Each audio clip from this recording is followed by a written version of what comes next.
हाँ जी भी dear student तुहाडा सब दा साडे YouTube चैनल के उपर स्वागत है।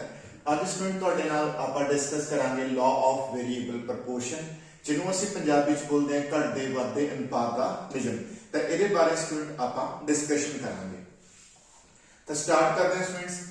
देखो जी जिहड़ा लॉ ऑफ वेरीएबल प्रपोर्शन है ये प्रोडक्शन फंक्शन का एक इंपॉर्टेंट लॉ है और ये लॉ शॉर्ट पीरियड दे विच एप्लीकेबल है। शॉर्ट पीरियड दे विच ठीक है जी। तो स्टूडेंट शॉर्ट पीरियड नूं असीं अल्पकाल बोलते हैं ठीक है। तो अल्पकाल दे विच ये लॉ जिहड़ा हैगा अप्लाई हुंदा है। इस लॉ का मतलब की है? तो स्टूडेंट सब तो पहला आपां शॉर्ट पीरियड नूं समझिए कि व्हाट इज शॉर्ट पीरियड। तो short period of time students वो टाइम पीरियड है जिस टाइम पीरियड दे विच आपां सिर्फ जिहड़े वेरीएबल्स फैक्टर्स ऑफ प्रोडक्शन है ठीक उन्होंने ही इंक्रीज और डिक्रीज कर सकते हैं। जिहड़े फिक्स्ड फैक्टर है उन्होंने आपां चेंज नहीं कर सकते इन शॉर्ट पीरियड। तो सपोज करो शॉर्ट पीरियड साडी जिहड़ी प्रोडक्शन है वो डिपेंड कर रही है means P stands for students production और प्रोडक्शन डिपेंड कर रही है लैंड और लेबर के ऊपर। सपोज करो स्टूडेंट्स मैं दो ही फैक्टर ऑफ प्रोडक्शन लेके चल रहे हैं इस लॉ को समझाने के लिए। नो डाउट जिहड़ी प्रोडक्शन है वो बहुत सारे होर भी फैक्टर्स पे डिपेंड करती है बट असी for the sake of simplicity दो ही फैक्टर लेके चल रहे हैं वन इज लैंड ते वन इज लेबर। तो हुण शॉर्ट पीरियड की इंपॉर्टेंस स्टूडेंट ये आ कि असी लेबर नू वेरिएबल फैक्टर अज्यूम करांगे और लैंड नू fixed factor. So in short period आपां फिक्स्ड फैक्टर नू चेंज नहीं कर सकते ठीक है। ओनली जिहड़ा वेरिएबल फैक्टर है जिसनूं आपां लेबर अज्यूम कीता उहनूं आपां चेंज कर सकते हैं ठीक है। तो लॉ स्टूडेंट्स ये कहता कि अगर तुसी अपने जिहड़ा तुहाडा फिक्स्ड फैक्टर है ठीक है जिवें कि लैंड है ठीक है लैंड तुहाडा फिक्स्ड फैक्टर है अगर तुसी फिक्स्ड फैक्टर दे नाल जिहड़ा वेरिएबल फैक्टर है उसनूं 1 by 1 करके यानी कि इक्वल इंक्रीमेंट्स नाल इंक्रीज कर दें। सपोज करो थोड़े को लैंड जी है वो 1 हेक्टेयर है। सपोज करो लैंड इज 1 हेक्टेयर पहला तुसी उस पे 1 लेबर लगाया फिर उसे ही 1 हेक्टेयर लैंड के ऊपर 2 लेबर लगाए फिर उसे ही 1 हेक्टेयर लैंड के ऊपर 3 लेबर लगाए। इन दिस वे थोड़े को लैंड तो फिक्स है पर तुसी उस फिक्स्ड लैंड के ऊपर जेडे वेरिएबल फैक्टर ने उन्होंने तुसी यानी कि लेबर उन्होंने 1 by 1 करके इंक्रीज करी जा रहे हैं। जदों तुसी इसनूं इन दिस वे इंक्रीज करोगे तो ਤੁਹਾਨੂੰ किस तरह ਦੀ ਇਹਦੇ ਕੀ ਕਨਸੀਕੁਐਂਸਸ ਹੋਣਗੇ। ਤਾਂ ਸਟੂਡੈਂਟਸ ਇਹਦੇ ਕਨਸੀਕੁਐਂਸਸ ਇਹ ਹੁੰਦੇ ਆ ਕਿ ਜਿਵੇਂ ਜਿਵੇਂ ਤੁਸੀਂ ਵੇਰੀਏਬਲ ਫੈਕਟਰ ਨੂੰ ਇਕੁਅਲ ਇੰਕਰੀਮੈਂਟਸ ਦੇ ਨਾਲ ਫਿਕਸਡ ਫੈਕਟਰ ਦੇ ਨਾਲ ਇਨਕਰੀਜ਼ ਕਰੋਗੇ ਇਨੀਸ਼ੀਅਲੀ ਕੀ ਹੋਏਗਾ ਸਟਾਰਟਿੰਗ ਤੇ ਕੀ ਹੋਏਗਾ ਇਨੀਸ਼ੀਅਲੀ ਜਿਹੜੀ ਤੁਹਾਡੀ ਐਮਪੀ ਹੈ ਮਾਰਜਨਲ ਪ੍ਰੋਡਕਟ ਠੀਕ ਹੈ ਜੀ ਉਹ ਇਨਕਰੀਜ਼ ਕਰੇਗੀ ठीक है जी। इनिशियली थोड़ी मार्जिनल प्रोडक्ट इंक्रीज करेगी बट होएगा कि आफ्टर सम टाइम या आफ्टर सम टाइम ठीक है जी यही थोड़ी जेकर तुसी मतलब कि वेरिएबल फैक्टर नु इंक्रीज करते जा रहे हो 1 by 1 करके तो स्टार्टिंग ते थोड़ी एमपी इंक्रीज करेगी बट आफ्टर सम टाइम ठीक है यही एमपी डिक्लाइन करना शुरू कर देगी ठीक है ओके। तो ये फिनोमेना ਅਸੀਂ students law of variable proportion बोलते हैं। Law of variable proportion variable proportion का ਜਿਹੜਾ ਨਾਮ ਹੈ स्टूडेंट्स ਉਹ ਇਸ ਕਰਕੇ ਤੁਹਾਨੂੰ मतलब कि यूज करते हैं बिकॉज ਇੱਥੇ ਅਸੀਂ ਜਿਹੜੇ फैक्टर्स ऑफ प्रोडक्शन है ਉਹਨਾਂ ਦਾ प्रपोर्शन चेंज कर रहे हैं।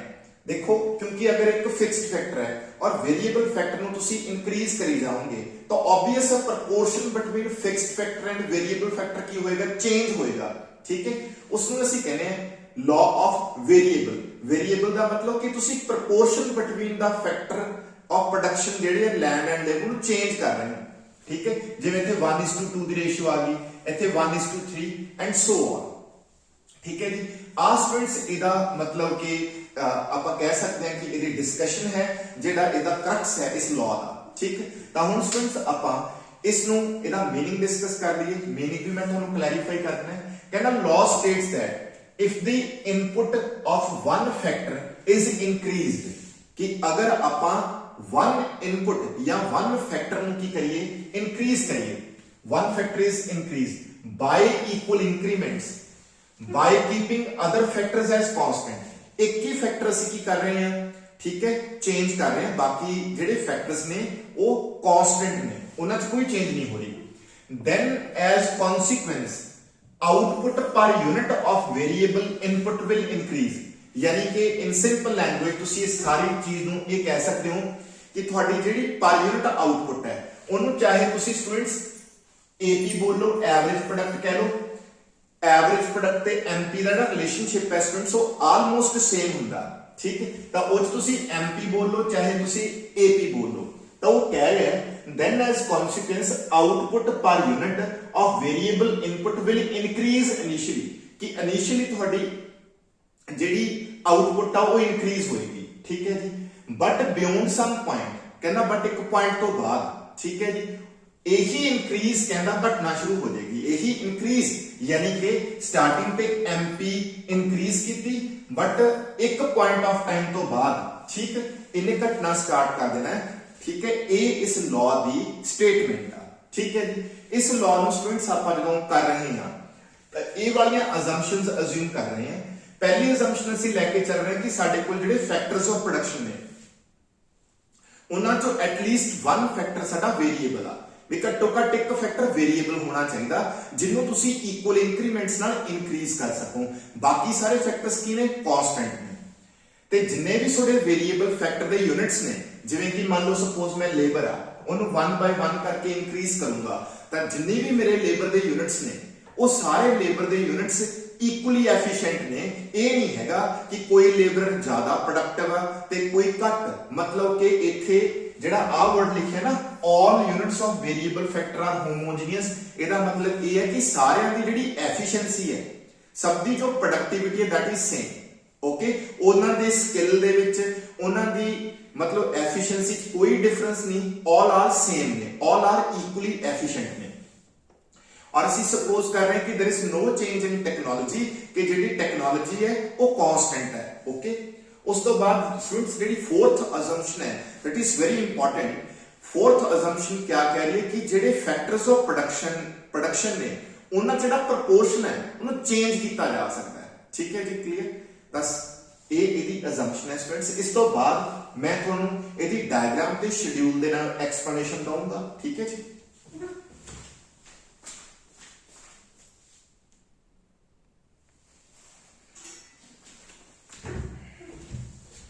ਲਓ ਜੀ स्टूडेंट्स, ਹੁਣ ਆਪਾਂ ਇਸ ਦੀ मीनिंग डिस्कस ਕਰਨ ਤੋਂ ਬਾਅਦ, assumption डिस्कस ਕਰਨ ਤੋਂ ਬਾਅਦ ਆਪਾਂ ਪਹੁੰਚਦੇ ਹਾਂ ਸ਼ਡਿਊਲ ਤੇ, ਠੀਕ ਹੈ, ਕਿ ਸਾਰੀ ਜਿਹੜੀ ਇਹ ਸਟੇਟਮੈਂਟ ਆ ਇਹਨੂੰ ਆਪਾਂ ਥਰੂ ਸ਼ਡਿਊਲ ਰਿਪਰੈਜ਼ੈਂਟ ਕਰਾਂਗੇ ਤੇ ਫਿਰ ਡਾਇਗਰਾਮ ਬਣਾਵਾਂਗੇ, ਫਿਰ ਆਪਾਂ ਇਹਨੂੰ ਐਕਸਪਲੇਨ ਕਰਾਂਗੇ। ਤਾਂ ਇੱਥੇ स्टूडेंट्स ਇੱਕ ਚੀਜ਼ ਮੈਂ ਹੋਰ ਐਡ ਆਨ ਕਰਨਾ ਚਾਹੂੰਗਾ ਕਿ ਤੁਸੀਂ assumption ਦੇ ਵਿੱਚ ਇੱਕ assumption ਹੋਰ ਐਡ ਕਰ ਸਕਦੇ ਹੋ ਕਿ this law applicable in short period, मतलब कि ये अल्पकाल दे विच लागू होएगा, ये assumption भी तुसी ऐड कर सकते हो, ठीक है जी। तो हम स्टूडेंट्स आपां टेबल बनाइए, ठीक है जी, टेबल कह लो या शेड्यूल कह लो, ठीक है जी, शेड्यूल बन रहा है। तो शेड्यूल दे विच स्टूडेंट्स असी इत्थे ले रहे हैं fixed factor that is land, इत्थे थोड़ा वेरिएबल फैक्टर लेबर, ठीक है जी। इत्थे स्टूडेंट्स मैं MP लिखूंगा मार्जिनल प्रोडक्ट, ठीक है। इत्थे ਅਸੀਂ ਲਿਖਾਂਗੇ स्टूडेंट्स TP टोटल प्रोडक्ट, ठीक है, और इत्थे स्टूडेंट्स ਅਸੀਂ ਲਿਖਾਂਗੇ AP, ठीक है जी, एवरेज प्रोडक्ट, ओके। ਤਾਂ ਹੁਣ स्टूडेंट्स ਜਿਹੜੀ ਤੁਹਾਡੀ ਲੈਂਡ ਹੈ that is fixed, ਉਹ ਸਾਡੇ ਕੋਲ 1 ਹੈਕਟੇਅਰ ਹੈ, ਉਹ 1 ਹੈਕਟੇਅਰ ਫਿਕਸ ਹੈ। ਜਿਹੜੀ ਤੁਹਾਡੀ ਲੇਬਰ ਆ, ਠੀਕ ਹੈ ਜੀ, ਇਹਨੂੰ ਅਸੀਂ 1 by 1 ਕਰਕੇ ਇਨਕਰੀਜ਼ ਕਰਾਂਗੇ। ਜੇ ਪਹਿਲਾ 1 ਹੈ ਫਿਰ 1 ਨਾਲ ਇਨਕਰੀਜ਼ ਕਰਕੇ 2 ਹੋਗੀ, then 3, then 4, then 5, then 6, then 7, then ਤੁਸੀਂ ਇੱਥੇ ਤੱਕ ਲੈ ਜਾ ਸਕਦੇ ਹੋ, ਠੀਕ ਹੈ ਜੀ। ਹੁਣ स्टूडेंट्स ਇਹ ਲਾਅ ਬਿਲਕੁਲ ਸਿੰਪਲ ਹੈ ਔਰ ਇਸ ਲਾਅ ਦੇ ਅਕੋਰਡਿੰਗ ਤੁਸੀਂ ਸਭ ਤੋਂ ਪਹਿਲਾਂ MP ਨੂੰ ਤੁਸੀਂ ਨੋਟਿਸ ਕਰ ਸਕਦੇ ਹੋ। ਇਸ ਲਾਅ ਦੇ ਅਕੋਰਡਿੰਗ ਸਟਾਰਟਿੰਗ ਤੇ ਜਿਹੜੀ ਤੁਹਾਡੀ MP ਹੈ ਮਾਰਜਨਲ ਪ੍ਰੋਡਕਟ ਆ ਉਹ ਇਨਕਰੀਜ਼ ਕਰੇਗੀ, ਉਹਨੂੰ ਇਨਕਰੀਜ਼ ਕਰ ਦਿਓ।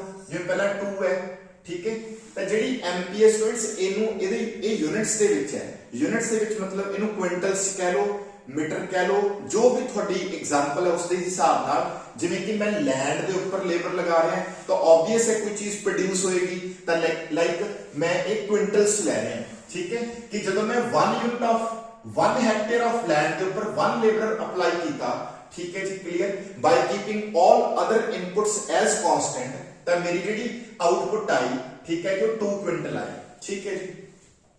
उस वाले मैं स्टूडेंट सेकंड लेबर लगाया तो मेरी MP 3 ਤੇ ਪਹੁੰਚ ਗਈ, फिर मेरी MP 4 ਤੇ ਪਹੁੰਚ गई। इथों तक मैं MP ਨੂੰ इंक्रीज करके दिखाता। हुण मैं MP ਨੂੰ फॉल करना, 3 कर दो, 2 कर दो, 1 कर दो, 0 कर दो, -1 कर दो। इट मीन्स ਅਸੀਂ MP ਨੂੰ इनिशियली इंक्रीज करके दिखाया, उस तो बाद MP फॉल होना स्टार्ट करेगी और MP फॉल करती 0 भी होएगी और नेगेटिव भी हो सकती है। इस करके इस ये पॉसिबिलिटीज ਨੂੰ इस डायग्राम के ऊपर शो इस टेबल में शो किया है। हुण what about TP total product, ਤਾਂ ਤੁਹਾਨੂੰ ਸਭ ਨੂੰ ਸਟੂਡੈਂਟਸ ਇਹ ਪਤਾ ਹੀ ਹੈ ਕਿ ਜਿਹੜੀ ਮਾਰਜਨਲ ਪ੍ਰੋਡਕਟ ਆ ਉਹ ਹਰ ਇੰਡੀਵਿਜੂਅਲ ਫੈਕਟਰ ਦੀ ਕੰਟਰੀਬਿਊਸ਼ਨ ਹੁੰਦੀ ਹੈ। ਜਿਵੇਂ ਕਿ ਜਿਹੜੀ 2 ਕੁਇੰਟਲ ਹੈ ਇਹ ਫਸਟ ਲੇਬਰ ਦੀ ਕੰਟਰੀਬਿਊਸ਼ਨ ਹੈ, 3 ਕੁਇੰਟਲ ਸੈਕੰਡ ਲੇਬਰ ਦੀ ਹੈ, ਠੀਕ ਹੈ, 4 ਕੁਇੰਟਲ ਥਰਡ ਲੇਬਰ ਦੀ ਹੈ। ਤਾਂ ਟੋਟਲ ਪ੍ਰੋਡਕਟ ਕੈਲਕੂਲੇਟ ਕਰਨ ਲੱਗੇ ਤੁਸੀਂ ਕੀ ਕਰਨਾ ਹੈ, ਸਮ ਕਰਨਾ ਹੈ MP ਦਾ, ਯਾਨੀ ਕਿ ਜਿਹੜੀ TP ਹੁੰਦੀ ਹੈ ਨਾ ਉਹ ਸਿਗਮਾ MP ਹੁੰਦੀ ਹੈ, ਠੀਕ ਹੈ ਜੀ। MP ਦਾ ਸਮ ਯਾਨੀ ਕਿਵੇਂ 2 2 + 3 5 5 + 4 9 9 + 3 12 12 + 2 14 फिर then 15 then students again 15 then 40, ठीक है। in this way ਤੁਹਾਡੇ ਕੋਲੇ ਬਿਲਕੁਲ ਸਿੰਪਲ ਵੇ ਚ TP ਆ ਗਈ, ਠੀਕ ਹੈ। ਤਾਂ ਇਹ ਸਟੂਡੈਂਟ ਸਭ ਤੋਂ ਪਹਿਲਾਂ ਅਸੀਂ MP ਇਸ ਕਰਕੇ ਲਿਖਦੇ ਹਾਂ ਸੋ ਦੈਟ ਬੱਚਿਆਂ ਨੂੰ ਆਸਾਨੀ ਹੋ ਜਾਏ, ਕਿਉਂਕਿ ਉਹਨਾਂ ਨੂੰ ਪਤਾ ਹੁੰਦਾ ਕਿ ਇਸ ਲਾਅ ਦਾ ਮਤਲਬ ਕੀ ਹੈ ਕਿ ਇਨੀਸ਼ੀਅਲੀ MP ਇੰਕਰੀਜ਼ ਕਰੇਗੀ और उस तो बाद एक पॉइंट ऑफ टाइम तो बाद वो फॉल होना स्टार्ट करेगी, 0 भी हो सकती है ते नेगेटिव भी हो सकती है। उस हिसाब नाल ਅਸੀਂ ਨੂੰ परफॉर्म कर लिया। MP तो ਅਸੀਂ TP कैलकुलेट कर ली। ਹੁਣ स्टूडेंट्स TP तो ਤੁਸੀਂ AP कैलकुलेट कर सकते हो, ठीक है। ਤਾਂ AP स्टूडेंट्स मैं बाद ਦੇ ਵਿੱਚ कैलकुलेट करूंगा, पर ਉਸ ਤੋਂ ਪਹਿਲਾਂ मैं ਤੁਹਾਨੂੰ ਕਿਉਂਕਿ ਬੈਟਰ ਐਨਾਲਿਸਿਸ ਵਾਸਤੇ ਇਹ ਸਾਰੀ ਚੀਜ਼ ਨੂੰ ਆਪਾਂ 3 ਸਟੇजेस ਡਿਵਾਈਡ ਕਰਨੇ ਆ। ਉਹ 3 ਸਟੇजेस ਕੀ ਨੇ स्टूडेंट्स? 3 ਸਟੇजेस ਬਸ ਇਹੀ ਹੈ ਕਿ ਸਟੂਡੈਂਟ ਜਿੱਥੋਂ ਤੱਕ MP ਇੰਕਰੀਜ਼ ਕਰ ਰਹੀ ਹੈ ਉਹਨੂੰ ਇੱਕ ਸਟੇਜ ਟ੍ਰੀਟ ਕਰ ਲਓ, ਜਦੋਂ MP ਫਾਲ ਕਰਨਾ ਸ਼ੁਰੂ ਕਰ ਰਹੀ ਹੈ, ਠੀਕ, ਉਹ ਇੱਕ ਸਟੇਜ ਹੋਗੀ, ਜਿੱਥੇ ਤੁਹਾਡੀ MP ਨੈਗੇਟਿਵ ਹੋਗੀ ਉਹ ਇੱਕ ਅਲੱਗ ਸਟੇਜ ਹੋਗੀ, ਉਹਦੇ ਹੀ ਕੋਰਸਪੋਂਡਿੰਗ ਤੁਸੀਂ TP ਦੀਆਂ ਸਟੇजेस ਬਣਾ ਲਓ, ਠੀਕ ਹੈ ਜੀ। ਤਾਂ ਆਹ ਸਟੂਡੈਂਟ ਤੁਹਾਡੇ ਕੋਲ 3 ਸਟੇजेस ਬਣ ਗਈਆਂ। ਇਹ 3 ਸਟੇजेस ਦੇ ਵਿੱਚ ਸਟੂਡੈਂਟਸ ਕੀ ਨੋਟਿਸ ਕਰ ਰਹੇ ਹੋ? ਪਹਿਲੀ ਸਟੇਜ ਤੁਹਾਡੀ MP ਇੰਕਰੀਜ਼ ਕਰ ਰਹੀ ਹੈ ਨਾ, MP ਇੰਕਰੀਜ਼ ਕਰ ਰਹੀ ਹੈ। ਜਦੋਂ स्टूडेंट्स MP इंक्रीज कर रही है, ठीक है जी, ये स्टेज 1 है स्टूडेंट्स, स्टेज 1, ठीक है जी। तो स्टूडेंट्स मैं पहला आसान तरीके नाल समझाउण दे लई इस नूं AP नहीं विच ले रहा, AP मैं बाद च डिस्कस कर लूंगा, क्योंकि ਅਸੀਂ स्टेजेस ਦੀ ਜਿਹੜੀ एक्सप्लेनेशन ਆ ਉਹ विद रिस्पेक्ट टू MP कर रहे हैं, यानी कि मार्जिनल प्रोडक्ट ਦੇ ਹਿਸਾਬ ਨਾਲ दिखा रहे हैं। स्टेज 1 ਜਿਹਨੂੰ ਅਸੀਂ स्टूडेंट्स ਕੀ बोलते हैं, स्टेज ऑफ इंक्रीजिंग रिटर्न्स। ये इंक्रीजिंग रिटर्न्स दी स्टेज है, इंक्रीजिंग रिटर्न्स। इंक्रीजिंग रिटर्न्स मतलब तुसी लॉ ऑफ रिटर्न्स पढ़े ने। लॉ ऑफ रिटर्न्स ਅਸੀਂ MP ਦੇ ਅਕੋਰਡਿੰਗ ਪੜ੍ਹਦੇ ਹਾਂ ਕਿ ਜੇ MP ਇੰਕਰੀਜ਼ ਕਰੇ ਤਾਂ ਇੰਕਰੀजिंग ਰਿਟਰਨਸ ਟੂ ਅ ਫੈਕਟਰ, ਠੀਕ ਹੈ, ਓਕੇ, ਜਿਹਨੂੰ ਆਪਾਂ ਵਾਧੇ ਪ੍ਰਤੀਫਲ ਦਾ ਨਿਯਮ ਕਹਿੰਦੇ ਹਾਂ।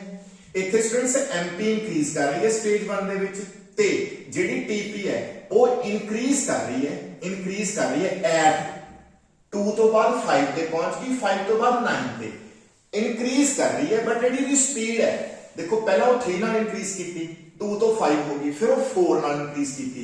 ਇਟ ਮੀਨਸ TP ਇੰਕਰੀਜ਼ ਕਰ ਰਹੀ ਹੈ at increasing rate. IR stands for increasing rate, ਮਤਲਬ ਵੱਧਦੀ ਹੋਈ ਦਰ ਤੇ ਵੱਧ ਰਹੀ ਹੈ। ਹੁਣ ਸਟੂਡੈਂਟ ਤੁਸੀਂ ਸੈਕੰਡ ਸਟੇਜ ਤੇ ਆਓ, ਸਟੇਜ ਨੰਬਰ 2, ਜਿਹੜੀ ਸਟੂਡੈਂਟ ਸੈਕੰਡ ਸਟੇਜ ਆ, ਸੈਕੰਡ ਸਟੇਜ ਉਹ ਸਟੇਜ ਹੈ ਜਿੱਥੇ MP ਫਾਲ ਕਰ ਰਹੀ ਹੈ ਔਰ ਇਸ ਨੂੰ ਅਸੀਂ ਡਿਮਿਨਿਸ਼ਿੰਗ ਰਿਟਰਨਸ ਦੀ ਸਟੇਜ ਕਹਿ ਦਿੰਦੇ ਹਾਂ, ਡਿਮਿਨਿਸ਼ਿੰਗ ਰਿਟਰਨਸ ਦੀ ਸਟੇਜ, ਠੀਕ ਹੈ ਜੀ, ਡਿਮਿਨਿਸ਼ਿੰਗ ਰਿਟਰਨਸ ਦੀ ਸਟੇਜ। ਇਸ ਸਟੇਜ 'ਚ ਕੀ ਹੋ ਰਿਹਾ ਸਟੂਡੈਂਟਸ ਕਿ ਜਿਹੜੀ MP ਆ ਉਹ ਫਾਲ ਕਰ ਰਹੀ ਹੈ, ਠੀਕ ਹੈ ਜੀ, MP ਫਾਲ ਕਰ ਰਹੀ ਹੈ ਔਰ ਜਿਹੜੀ ਤੁਹਾਡੀ TP ਆ ਉਹ ਕੀ ਕਰ ਰਹੀ ਹੈ, TP ਸਟਿਲ ਇੰਕਰੀਜ਼ ਕਰ ਰਹੀ ਹੈ, ਪਰ इंक्रीज होने की स्पीड स्लो होगी। देखो 9 तो बाद फिर 3 नाल इंक्रीज की, फिर 2 नाल इंक्रीज की, फिर 1 नाल। इन दिस वे इथे TP इंक्रीज कर रही है at diminishing rate. DR stands for diminishing rate, यानी कि घटदी हुई दर ते वध रही है। ते आ स्टूडेंट जेडी स्टेज है लास्ट, इनू कहंदे नेगेटिव रिटर्न्स, नेगेटिव रिटर्न्स, ठीक है जी। नेगेटिव रिटर्न्स मतलब ऋणात्मक प्रतिफल, ठीक है। इस स्टेज स्टूडेंट्स की हो गया, इन्हों आप थर्ड स्टेज बोलना हैगा, स्टेज नंबर 3। इस स्टेज की हो गया कि एमपी नेगेटिव होगी स्टूडेंट्स, एमपी नेगेटिव होगी और ये टीपी है वो फॉल करना स्टार्ट कर रही, यानी कि टीपी फॉल कर रही है। इन दिस वे ਤੁਸੀਂ ਇਸ ਟੇਬਲ ਤੋਂ ਇਹ ਚੀਜ਼ ਨੋਟਿਸ ਕਰ ਲਿਆ ਕਿ ਕਿਵੇਂ ਤਿੰਨ ਸਟੇजेस ਜਿਹੜੀਆਂ ਨੇ ਉਹ ਆਪਾਂ ਬਣਾਈਆਂ। ਤਾਂ ਅਸੀਂ ਤਿੰਨ ਸਟੇजेस ਨੂੰ एमपी ਦੇ ਅਕੋਰਡਿੰਗ ਤੁਹਾਡੇ ਨਾਲ ਸ਼ੇਅਰ ਕੀਤਾ, ਠੀਕ ਹੈ। ਔਰ ਨਾਲ ਦੀ ਨਾਲ ਇਹ ਵੀ ਦੱਸਤਾ ਕਿ ਜਦੋਂ एमपी ਇਨਕਰੀਜ਼ ਕਰ ਰਹੀ ਹੈ ਤਾਂ टीपी ਦਾ ਕੀ ਬਿਹੇਵੀਅਰ ਹੈ, ਜਦੋਂ एमपी ਫਾਲ ਕਰ ਰਹੀ ਹੈ ਤਾਂ ਕੀ ਬਿਹੇਵੀਅਰ ਹੈ टीपी ਦਾ। ਤਾਂ ਤਿੰਨੋਂ ਸਟੇजेस ਦੇ ਵਿੱਚ ਆਪਣੇ ਜਿਹੜੇ ਬਿਹੇਵੀਅਰ ਨੇ ਉਹ ਐਕਸਪਲੇਨ ਹੋ ਗਏ, ਠੀਕ ਹੈ ਜੀ। ਹੁਣ ਸਟੂਡੈਂਟਸ ਇੱਕ ਚੀਜ਼ ਜ਼ਰੂਰ ਤੁਹਾਨੂੰ ਦੱਸਣੀ ਹੈ, ਜਿੱਥੇ ਤੁਹਾਡੀ एमपी 0 ਆ ਉੱਥੇ ਤੁਹਾਡੀ टीपी ਦਾ ਕਿਹੜਾ ਪੁਆਇੰਟ ਹੈ, ਮੈਕਸਿਮਮ ਪੁਆਇੰਟ ਹੈ। यानी कि थोड़ी टीपी मैक्सिमम पॉइंट ते कदों पहुंच रही है when your MP is equal to 0, जदों थोड़ी सीमांत उत्पादकता यानी कि मार्जिनल प्रोडक्ट 0 है उस वक्त टीपी मैक्सिमम पॉइंट ते पहुंच गई, ठीक है जी। तो ये सी स्टूडेंट जेडी थोड़े नाल मैं डिस्कशन करनी सी, मतलब दसना सी कि किवें स्टेजेस बनदियां ने, ठीक है जी। बाकी यही स्टेजेस नु मैं डायग्राम दे ऊपर भी शो करूंगा। जेकर कोई बच्चा नाल एपी भी कैलकुलेट करना चाहता हो कर सकता, तो वो भी मैं हुण तुहानूं कैलकुलेट करके दस दिना। देखो मैं एपी भी कैलकुलेट कर दईए,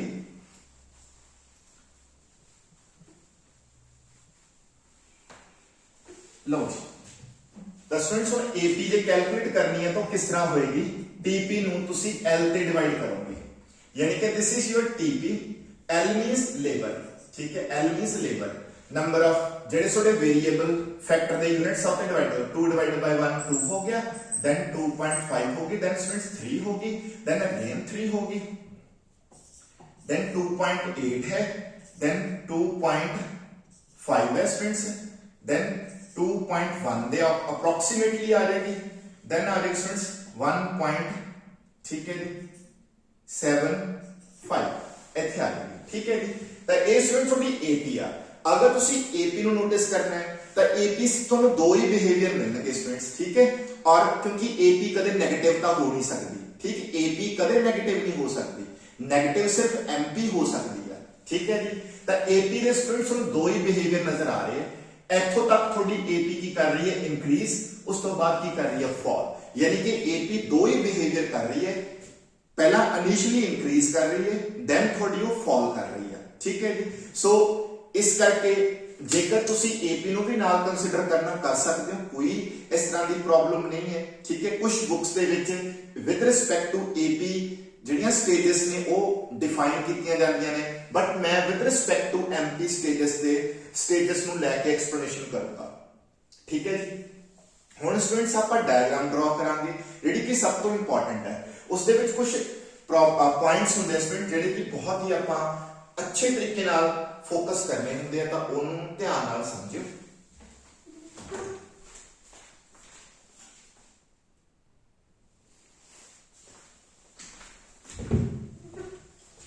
हाँ जी स्टूडेंट्स हुण आपां डायग्राम ड्रॉ करांगे। तो डायग्राम देखो जी,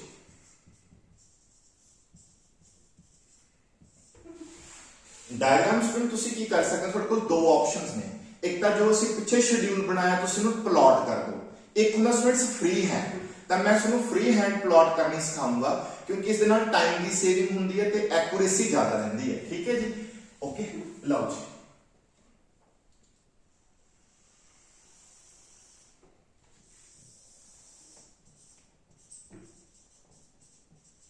ठीक है स्टूडेंट्स। फर्स्ट दो डायग्राम्स बननी है स्टूडेंट्स, एक नीचे एक ऊपर। जिहड़ी नीचे बनेगी डायग्राम, ठीक है जी, उस दे विच असीं लेबर, ठीक है जी। इसके स्टूडेंट्स असी एमपी ते एपी नु शो करांगे। जिहड़ी उपरली डायग्राम है स्टूडेंट्स उस दे विच असी टीपी नु यानी कि टोटल प्रोडक्ट नु शो करना है, ठीक है। एक्स एक्सिस ते सोडे यूनिट्स ऑफ लेबर ने, ठीक है। वाई एक्सिस से मैं तुहानू दस दिता कि फर्स्ट डायग्राम जिहड़ी हैगी है this is the first, this is the second diagram.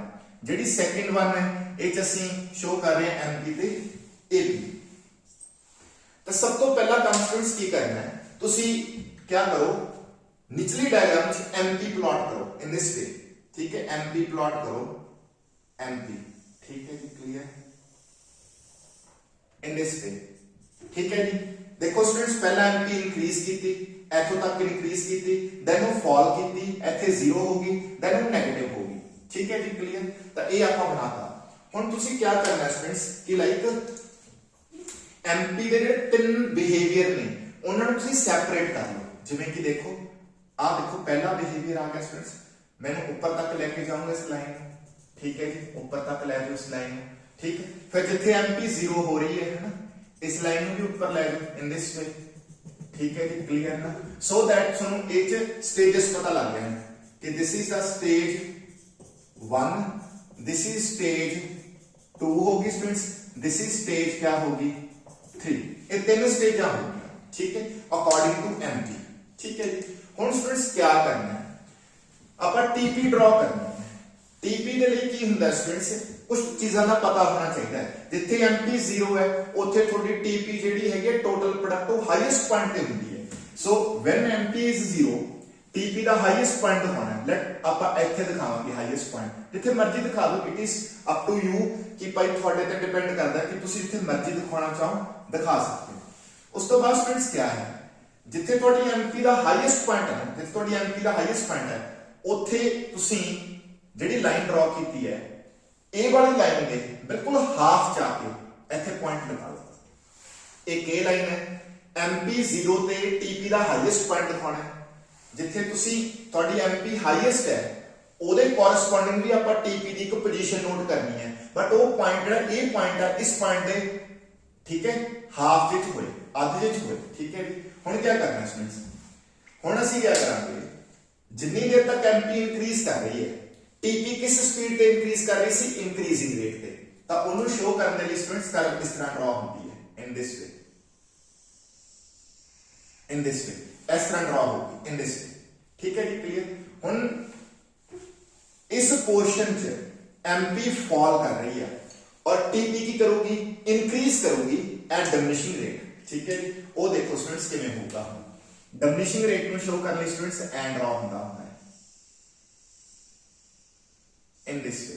ठीक है, क्लियर। पहला स्टूडेंट्स इस तरह, कदम इस तरह, ठीक है, इथे कन्वेक्स कनकेव। उस तो बाद स्टूडेंट्स हाईएस्ट पॉइंट इथों बाद थोड़ी जेडी टीपी ऑफ फॉल करूगी। ठीक है जी, क्लियर।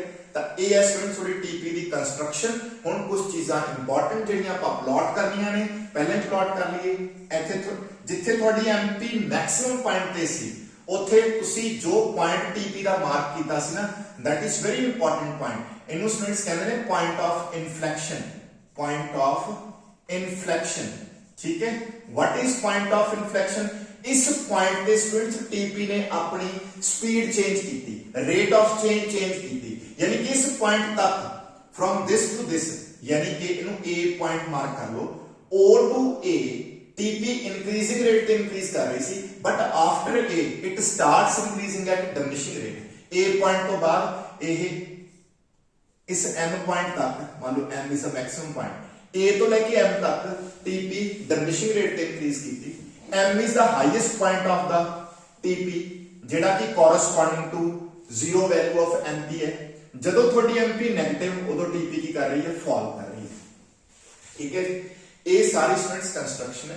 ਇਸ ਤੋਂ ਬਾਅਦ ਤੁਸੀਂ ਏਪੀ ਡਰਾ ਕਰਨੀ ਹੈ। ਤਾਂ ਕਿਵੇਂ ਡਰਾ ਕਰਨੀ ਹੈ, ਦੇਖੋ ਸਟੂਡੈਂਟਸ ਏਪੀ ਡਰਾ ਕਰਨ ਦਾ ਤਰੀਕਾ ਕੀ ਹੈ, ਜਿੱਥੋਂ ਤੁਸੀਂ ਐਮਪੀ ਸਟਾਰਟ ਕੀਤੀ ਉੱਥੋਂ ਹੀ ਸਟਾਰਟ ਕਰ ਲਓ। ਏਪੀ ਇਨੀਸ਼ੀਅਲੀ ਇਨਕਰੀਜ਼ ਕਰੂਗੀ, ਦੇਖੋ ਕਰ ਰਹੀ ਹੈ, ਇਨਕਰੀਜ਼ ਕਰ ਰਹੀ ਹੈ, ਕਰੀ ਜਾਣ ਤੋਂ ਇਨਕਰੀਜ਼।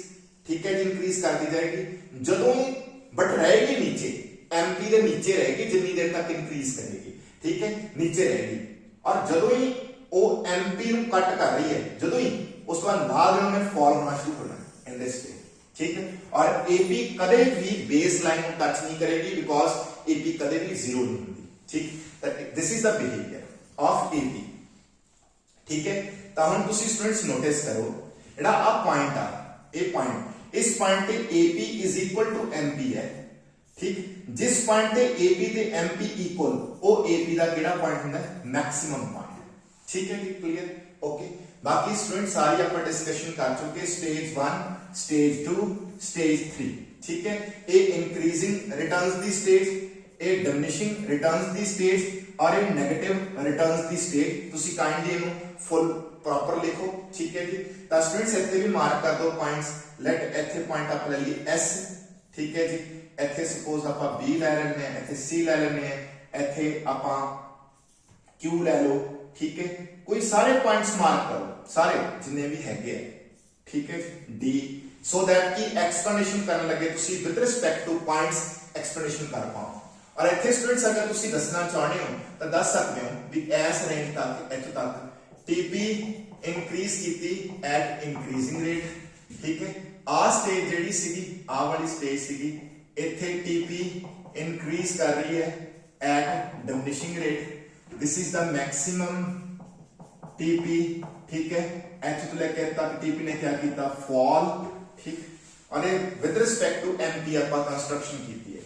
ਹੁਣ ਸਟੂਡੈਂਟ ਸਭ ਤੋਂ ਇੰਪੋਰਟੈਂਟ ਕੁਐਸਚਨ ਕਿ ਵੀ ਤਿੰਨ ਸਟੇजेस ਦੇ ਵਿੱਚ ਪ੍ਰੋਡਿਊਸਰ ਕਿਸ ਸਟੇਜ ਪ੍ਰੋਡਕਸ਼ਨ ਕਰੇਗਾ, that is known as rational stage of production, ठीक है जी। which is a rational stage of production, the students O has stage number 2 because stage number 2 ਚ TP maximum point ਤੇ। Stage number 2 ਚ ਆਪਾਂ production ਕਰਾਂਗੇ because stage 2 ਚ ਹੀ ਤੁਹਾਡੀ TP maximum point ਤੇ ਹੈ, ਨਾ ਸਟੇਜ 1 ਨਾ ਸਟੇਜ 3। ਸਟੇਜ 1 ਚ ਵੀ ਪ੍ਰੋਡਕਸ਼ਨ ਨਹੀਂ ਹੋਏਗੀ, ਸਟੇਜ 3 ਚ ਵੀ ਨਹੀਂ ਹੋਏਗੀ। ਸਟੇਜ 3 ਚ ਇਸ ਕਰਕੇ ਨਹੀਂ ਹੋਏਗੀ ਕਿਉਂਕਿ ਤੁਹਾਡੀ MP ਹੀ ਨੈਗੇਟਿਵ ਹੋਊਗੀ। ਸਟੇਜ 1 ਚ ਇਸ ਕਰਕੇ ਨਹੀਂ ਹੋਏਗੀ ਕਿਉਂਕਿ ਸਟੇਜ 1 ਉਹ ਸਟੇਜ ਹੈ ਜਿੱਥੇ ਸਟੂਡੈਂਟ ਤੁਸੀਂ ਆਪਣਾ ਨਾ ਫਿਕਸਡ ਫੈਕਟਰ ਹੈ ਉਹ ਹਜੇ ਪ੍ਰੋਪਰਲੀ ਯੂਟਿਲਾਈਜ਼ ਨਹੀਂ ਕਰ ਪਾ ਰਹੇ, ਯਾਨੀ ਕਿ ਉਹਦੀ ਯੂਟਿਲਾਈਜੇਸ਼ਨ ਅੰਡਰ ਯੂਟਿਲਾਈਜੇਸ਼ਨ ਹੋ ਰਹੀ ਹੈ। ਉਹਦੀ ਪ੍ਰੋਪਰ ਯੂਟਿਲਾਈਜੇਸ਼ਨ ਲਈ ਤੁਹਾਨੂੰ ਉਹਦੇ ਉੱਪਰ ਹੋਰ ਲੇਬਰ ਲਗਾਉਣੀ ਪੈਂਦੀ ਹੈ ਸੋ ਦੈਟ ਤੁਸੀਂ ਉਸ ਨੂੰ ਹੋਰ ਬੈਟਰਲੀ ਯੂਟਿਲਾਈਜ਼ ਕਰ ਪਾਓ। ਉਹਦੀ ਬੈਟਰ ਯੂਟਿਲਾਈਜੇਸ਼ਨ ਸੈਕੰਡ ਸਟੇਜ ਹੁੰਦੀ ਹੈ, ਇਸੇ ਕਰਕੇ ਰੈਸ਼ਨਲ ਸਟੇਜ ਆਫ ਪ੍ਰੋਡਕਸ਼ਨ ਜਿਹੜੀ ਹੈ ਉਹ ਸੈਕੰਡ ਸਟੇਜ ਹੈ। ਓਕੇ, ਤਾਂ ਹੁਣ ਸਟੂਡੈਂਟਸ ਜਿਹੜਾ ਕੁਐਸਚਨ ਹੈਗਾ ਉਹ ਕੰਪਲੀਟ ਹੈ। ਅਗਰ ਤੁਹਾਨੂੰ ਕੋਈ ਇਹ ਕੁਐਸਚਨ ਪੁੱਟ ਕਰ ਰਿਹਾ ਹੈ ਕਿ ਅਗਰ ਇਹ ਕੁਐਸਚਨ ਪੁੱਟ ਹੁੰਦਾ ਹੈ ਕਿ ਬਈ ਇਹ ਪੋਸਟਪੋਨ ਹੋ ਸਕਦਾ ਵੀ, ਜਿਵੇਂ ਐਗਜ਼ਾਮਪਲ ਦੇ ਤੌਰ ਤੇ what is the meaning of postpone, ਤਾਂ ਮੈਂ ਸਟੂਡੈਂਟਸ ਕਲੈਰੀਫਾਈ ਕਰਦਾ। this is a stage, ਆ ਤੁਹਾਡੀ ਐਵਰੇਜ ਪ੍ਰੋਡਕਟ ਹੈ, ਠੀਕ ਹੈ। this is the average product, average product ਇੱਥੋਂ ਤੱਕ ਇਨਕਰੀਜ਼ ਕਰ ਰਹੀ ਹੈ ਬਟ ਇਸ ਪੁਆਇੰਟ ਤੋਂ ਬਾਅਦ ਉਹ ਫਾਲ ਕਰਨੀ ਸਟਾਰਟ ਕਰ ਰਹੀ ਹੈ। ਪੋਸਟਪੋਨੈਂਟ ਆਫ ਦਾ ਲਾਅ ਦਾ ਮਤਲਬ ਇਹ ਹੈ ਕਿ ਆਪਾਂ ਇਸ ਸਟੇਜ ਜਿਹੜੀ ਆ ਵਾਲੀ ਸਟੇਜ ਹੈ ਇਸ ਨੂੰ ਪੋਸਟਪੋਨ ਕਰ ਸਕਦੇ ਹਾਂ ਕਿ ਮਤਲਬ ਇਹ ਸਟੇਜ ਅਕਰ ਨਾ ਹੋਵੇ, ਇਹਨੂੰ ਆਪਾਂ ਡਿਲੇ ਕਰ ਦਈਏ। ਤਾਂ ਸਟੂਡੈਂਟਸ ਇਹ ਪੋਸੀਬਲ ਹੈ, ਤੁਸੀਂ ਆਪਣੀ ਜਿਹੜੀ ਇਹ ਸਟੇਜ ਨੂੰ ਡਿਲੇ ਕਰ ਸਕਦੇ ਹੋ ਤੇ ਆਪਣੀ AP ਨੂੰ ਲਗਾਤਾਰ ਵਧਾ ਸਕਦੇ ਹੋ, ਇਨਕਰੀਜ਼ ਕਰਵਾ ਸਕਦੇ ਹੋ। ਅਗਰ ਤੁਸੀਂ ਜਿਹੜੀ ਟੈਕਨੋਲੋਜੀਕਲ ਇੰਪਰੂਵਮੈਂਟਸ ਕਰੋ, ਅਗਰ ਤੁਸੀਂ ਟੈਕਨੋਲੋਜੀ ਦੇ ਵਿੱਚ ਇੰਪਰੂਵਮੈਂਟਸ ਕਰੋ ਤਾਂ ਨੈਚੁਰਲੀ ਹੈ ਤੁਸੀਂ ਇਸ ਸਟੇਜ ਨੂੰ ਪੋਸਟਪੋਨ ਕਰ ਸਕਦੇ ਹੋ ਵੀ ਇਹ ਸਟੇਜ ਫਿਰ, ਠੀਕ ਹੈ, ਇਹਦਾ ਡਿਲੇ ਕਰ ਦੋਗੇ ਕਿ ਵੀ ਹਜੇ ਨਾ ਹੈਪਨ ਹੋਏ ਤੇ ਤੁਹਾਡੀ ਜਿਹੜੀ ਜਿਹੜੀ AP ਉਹ ਲਗਾਤਾਰ ਵਧਦੀ ਰਹੇ, ਠੀਕ ਹੈ। ਮੋਸਟ ਆਫ ਦਾ ਨੇਸ਼ਨ ਦਾ ਇਹੀ ਫੰਡਾ ਹੁੰਦਾ ਸਟੂਡੈਂਟਸ ਕਿ ਉਹ ਆਪਣੀ ਐਗਰੀਕਲਚਰ ਪ੍ਰੋਡਕਟਿਵਿਟੀ ਨੂੰ ਲਗਾਤਾਰ ਚਾਹੁੰਦੇ ਆ ਕਿ ਵਧਦੀ ਰਹੇ, ਠੀਕ ਹੈ। ਉਹ ਕਿਉਂ ਵਧਦੀ ਰਹਿੰਦੀ ਹੈ ਬਿਕੋਜ਼ ਉਹਦੇ ਪਿੱਛੇ ਬਹੁਤ ਸਾਰੀ ਟੈਕਨੋਲੋਜੀਕਲ ਇਨੋਵੇਸ਼ਨਸ ਤੇ ਬਹੁਤ ਸਾਰੀਆਂ ਸਾਇੰਟੀਫਿਕ ਰਿਸਰਚ ਕੰਮ ਕਰ ਰਹੀਆਂ ਹੁੰਦੀਆਂ ਨੇ, ਜਿਸ ਕਰਕੇ ਉਹ ਡਿਮਿਨਿਸ਼ਿੰਗ ਰਿਟਰਨਸ ਨੂੰ ਪੋਸਟਪੋਨ ਕਰ ਰਹੇ ਹੁੰਦੇ, ਡਿਲੇ ਕਰ ਰਹੇ ਹੁੰਦੇ ਕਿ ਉਹ ਅਕਰ ਨਾ ਹੋ ਜਾਏ, ਠੀਕ ਹੈ। ਇੱਕ ਤਾਂ ਸਟੂਡੈਂਟਸ ਇਹ ਰੀਜ਼ਨ ਹੈ ਕਿ ਤੁਸੀਂ ਪੋਸਟਪੋਨ ਕਰ ਸਕਦੇ ਹੋ ਟੈਕਨੋਲੋਜੀ ਦੀ ਇੰਪਰੂਵਮੈਂਟ ਕਰਕੇ। ਇੱਕ ਤੁਸੀਂ ਫਿਕਸਡ ਫੈਕਟਰ ਜਿਹੜਾ ਉਹਦੀ ਕੁਆਂਟੀਟੀ ਇਨਕਰੀਜ਼ ਕਰ ਦਿਓ, ਠੀਕ ਹੈ। ਇਸ ਦੇ ਨਾਲ ਵੀ ਲਾਅ ਪੋਸਟਪੋਨ ਹੋ ਸਕਦਾ ਹੈ। ਤਾਂ ਇਹ ਸੀ students all about law of variable proportion, ਠੀਕ ਹੈ। ਤਾਂ ਜਦੋਂ ਇਹ ਆਏਗਾ ਸਟੂਡੈਂਟਸ ਤੁਸੀਂ ਇਸ ਦਾ ਮੀਨਿੰਗ ਲਿਖੋਗੇ, ਅਜ਼ੰਪਸ਼ਨਸ ਲਿਖੋਗੇ, ਟੇਬਲ ਲਿਖੋਗੇ, ਠੀਕ ਹੈ। ਦੈਨ ਡਾਇਗਰਾਮ ਐਕਸਪਲੇਨ ਹੋਏਗੀ, ਠੀਕ ਹੈ ਜੀ। ਡਾਇਗਰਾਮ ਤੋਂ ਬਾਅਦ ਸਟੂਡੈਂਟਸ ਸਟੇजेस ਐਕਸਪਲੇਨ ਕਰ ਦੋ, ਠੀਕ। ਉਸ ਤੋਂ ਬਾਅਦ ਰੈਸ਼ਨਲ ਸਟੇਜ ਕਿ ਇਹ ਲਾਅ ਕਦੋਂ ਪੋਸਟਪੋਨ ਹੋ ਸਕਦਾ ਉਹ ਰੀਜ਼ਨ ਦੇ ਦੋ। ਤੇ ਜੇ ਕੋਈ ਇਹ ਪੁੱਛਦਾ ਕਿ ਵਾਟ ਆਰ ਦਾ ਕਾਜ਼ਸ ਕਿ ਇਨੀਸ਼ੀਅਲੀ MP ਕਿਉਂ ਇਨਕਰੀਜ਼ ਕਰਦੀ ਦੈਨ ਡਿਕਲਾਈਨ ਕਿਉਂ ਕਰਦੀ ਹੈ, ਉਹਦੇ ਸਿੰਪਲ ਪੁਆਇੰਟਸ ਤੁਸੀਂ ਦੇ ਸਕਦੇ ਹੋ। ਇਨੀਸ਼ੀਅਲੀ MP ਇਸ ਕਰਕੇ ਇਨਕਰੀਜ਼ ਕਰਦੀ ਹੈ ਬਿਕੋਜ਼ ਤੁਹਾਡਾ ਫਿਕਸਡ ਫੈਕਟਰ ਜਿਹੜਾ ਹੁੰਦਾ ਹੈ ਉਹ ਪ੍ਰੋਪਰਲੀ ਯੂਟਿਲਾਈਜ਼ ਨਹੀਂ ਹੋ ਪਾ ਰਿਹਾ ਹੁੰਦਾ। ਜਿਵੇਂ ਜਿਵੇਂ ਤੁਸੀਂ ਉਸ ਨਾਲ ਵੇਰੀਏਬਲ ਫੈਕਟਰ ਦੀ ਕੁਆਂਟੀਟੀ ਇੰਪਲਾਈ ਕਰਦੇ ਹੋ ਤਾਂ ਉਹਦੀ ਯੂਟਿਲਾਈਜੇਸ਼ਨ ਬੈਟਰ ਹੁੰਦੀ ਹੈ, ਜਿਸ ਕਰਕੇ ਤੁਹਾਡੀ ਪ੍ਰੋਡਕਟਿਵਿਟੀ ਇਨਕਰੀਜ਼ ਹੁੰਦੀ ਹੈ। ਬਟ ਆਫਟਰ ਸਮ ਟਾਈਮ ਕੀ ਹੁੰਦਾ ਹੈ ਕਿ ਜਿਹੜਾ ਤੁਹਾਡਾ ਵੇਰੀਏਬਲ ਫੈਕਟਰ ਹੈ ਉਹ in relation to fixed factor ਵੱਧ ਜਾਂਦਾ ਹੈ, ਠੀਕ ਹੈ। ਯਾਨੀ ਕਿ ਜਿਹੜੀ ਆਈਡਲ ਰੇਸ਼ੀਓ ਹੁੰਦੀ ਹੈ ਉਹ ਕ੍ਰਾਸ ਹੋ ਜਾਂਦੀ ਹੈ, ਜਿਸ ਕਰਕੇ ਜਿਹੜੀ ਰਿਟਰਨ ਆ ਪ੍ਰੋਡਕਟਿਵਿਟੀ ਉਹ ਫਾਲ ਕਰਨੀ ਸ਼ੁਰੂ ਹੋ ਜਾਂਦੀ ਹੈ। ਠੀਕ ਹੈ ਜੀ। ਸੋ ਸਟੂਡੈਂਟਸ ਇੱਥੇ ਲੈਕਚਰ ਜਿਹੜਾ ਹੈਗਾ ਓਵਰ ਆ। ਹੋਪ ਸੋ ਸਾਡੀ ਜਿਹੜੀ ਇਹ ਅਟੈਂਪਟ ਹੈਗੀ ਹੈ ਤੁਹਾਨੂੰ ਮਤਲਬ ਤੁਹਾਡੇ ਲਈ ਫਰੂਟਫੁਲ ਹੋਏਗੀ, ਤੁਹਾਨੂੰ ਇਸ ਤੋਂ ਠੀਕ ਹੈ ਅੱਛਾ ਸਿੱਖਣ ਨੂੰ ਮਿਲੇਗਾ। ਥੈਂਕ ਯੂ ਜੀ।